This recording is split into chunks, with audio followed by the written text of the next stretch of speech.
اس کے بعد وہ بار بار جی جی ہاں جی کرتا رہا. شاید دوسری جانب سے اسے ہدایات دی جا رہی تھیں. ٹیلی فون کا سلسلہ منقطع کرنے کے بعد اس نے مجھے اندر بلایا. تم اپنی گرفتاری چاہتے ہو یا ڈاکٹر بیدی کا پتہ؟ بیدی، مجھے اس کا پتہ چاہیے. سیکرٹ سروس سے ہمارا کوئی تعلق نہیں. وہ نرم لہجے میں بولا. نہ ہم پورے شہر میں ڈان ہاؤس نام کی کسی عمارت سے واقف ہیں. تم سیدھے نئی دہلی چلے جاؤ. وزارت داخلہ کے ڈپٹی سیکرٹری گوپال صاحب تمہیں سب کچھ بتا دیں گے. اور اگر میں گرفتار ہونا چاہوں تو؟ ہم تمہیں گرفتار کر کے پاگل خانے بھجوا دیں گے. پاگل خانے؟ ہاں، تم پاگل ہو. شہر میں تمہاری وجہ سے نقص امن کا خطرہ تھا. تم خود کو کبھی صفدر علی کہتے ہو، کبھی صدر نکسن کا بھانجا بتاتے ہو. اس کی بات پر میں دانت پیس کر رہ گیا. اس کا افسر واقعی ذہین آدمی تھا. شاید محکمہ پولیس کو کہیں سے ہدایات مل چکی تھی کہ صفدر علی کا قصہ بھلا دیا جائے، لہٰذا میری فائل بند کی جا چکی تھی. مگر میری دھمکی خطرناک تھی. میں شہر جا کر واقعی شور مچا دیتا کہ میں صفدر علی ہوں اور پولیس مجھے گرفتار نہیں کر رہی، تو ہراس کے علاوہ پولیس کے خلاف نفرت بھی پھیل جاتی. اس نے اپنی ساکھ کو بچانے اور اوپر کی ہدایات کی پابندی کرتے ہوئے بڑا اچھا راستہ نکالا تھا. مجھے پاگل قرار دے کر پولیس پاگل خانے پہنچا دیتی اور چند ہی دن میں واقعی پاگل ہو جاتا. کسی کو خبر تک نہ ہوتی کہ صفدر علی کون تھا اور کہاں چلا گیا. میں کوتوالی سے نکلا تو خاصے غصے میں تھا. جی چاہتا تھا کہ کسی بلند مقام پر کھڑے ہو کر پورے شہر کو اپنے گرد جمع کروں اور انہیں بتاؤں کہ میں اس دور کا سب سے عظیم انسان ہوں. میں ایسے پتھر کا مالک ہوں جس کے لمس سے لوہا سونے میں بدل جاتا ہے. لوگوں کی نگاہیں میرے احترام میں جھکتی چلی جائیں، انہیں صحیح معنوں میں میری عظمت کا اندازہ ہو جائے. میں انہی خیالات میں غلطا چلا جا رہا تھا کہ اچانک میرے کانوں میں سیتا کا نام آیا. میں تیزی سے پلٹا تو 2 آدمی گرد و پیش سے بے خبر باتیں کرتے چلے جا رہے تھے. ان کے سوا دور تک کوئی نہ تھا. میرے قدم زمین میں گڑ کر رہ گئے اور وہ باتیں کرتے میرے قریب سے لاپرواہ انداز میں گزر گئے. میں دبے قدموں ان کے پیچھے ہو لیا. کب کی بات ہے؟ کل شام پکڑی گئی ہے. سنا ہے دھوکے سے ہاتھ آئی ہے. اتنی بہادر لڑکی کو تو ضرور دیکھنا چاہیے. کیا نام بتایا تھا تم نے اس کا؟ سیتا. اس کا ساتھی تو پہلے ہی پکڑا گیا تھا مگر پولیس نے خبر دبا دی تھی. ہاں، تمہارا بھانجا تو سول اسپتال میں وارڈ بوائے ہے نا. آپریشن کے وقت وہیں پہچانا گیا تھا.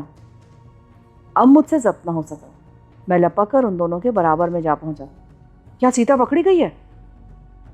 ان دونوں نے حیرت اور ناپسندیدگی کے ساتھ میری طرف دیکھا. پھر ایک بولا. کون سیتا؟ وہی جس کی تم بات کر رہے تھے. ہاں، وہ کل شام پکڑی گئی ہے. سنا ہے ڈان ہاؤس میں ہے. Don house? یہ کہاں ہے؟ بہت بڑی بلڈنگ ہے. کہیں دیکھی تو تھی پر اس وقت یاد نہیں. پھر وہ اچانک مشتبہ نظروں سے مجھے گھورنے لگا. کیا سیتا تمہاری رشتہ دار ہے؟ نہیں، بس اسے دیکھنے کا شوق ہے. رہتے کہاں ہو؟ راجہ ہوٹل میں. اوہو، ہم بھی تو اسی ہوٹل میں ہیں. میں کمرہ نمبر 16 میں ہوں. میرا نام دلپت رائے ہے.